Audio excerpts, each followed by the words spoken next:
As we approach the midpoint of this NFL season, it seems like it seems like it flew by. But hey, when you're having fun, time goes by really fast.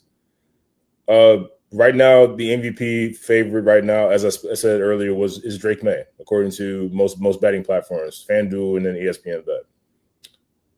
Here's who I think should be the MVP versus who I think will be the MVP.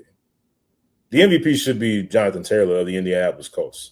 If you haven't been watching, Indiana, and I doubt you haven't been. This guy has been unstoppable, on an absolute tear, on pace to absolutely shatter LaDainian Tomlinson's touchdown record, and dare I say, take a shot at Eric Dickerson's record, the one that Saquon Barkley just came up short of last year.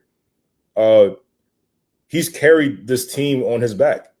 We talk about Daniel Jones and how good he looks and everything. It hasn't looked all that great the past couple of games as I predicted, but a lot of that has to do with Jonathan Taylor.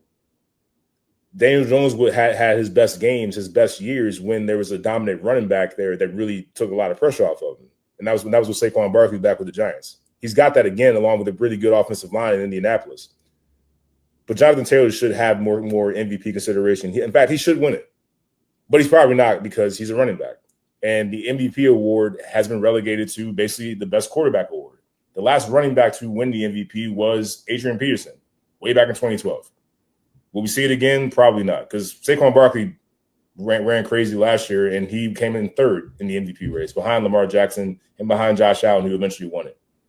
Who I think, with that being said, knowing that the MVP is basically a quarterback award, who actually is going to win the award?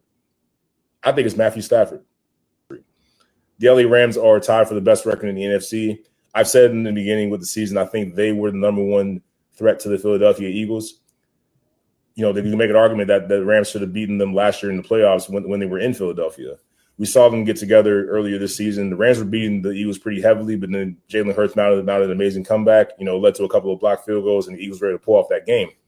But I still think that this Rams team, with Devontae Adams, with Puka Nacua, Tyler Higbee at tight end, with the running game, with Kyron Williams and Blake Corum, and as great as Matthew Stafford has been playing, and now the defense led by Jared Verse and company are starting to come along, this Rams team should be talked about more as coming out of the NFC and representing the NFC in the Super Bowl.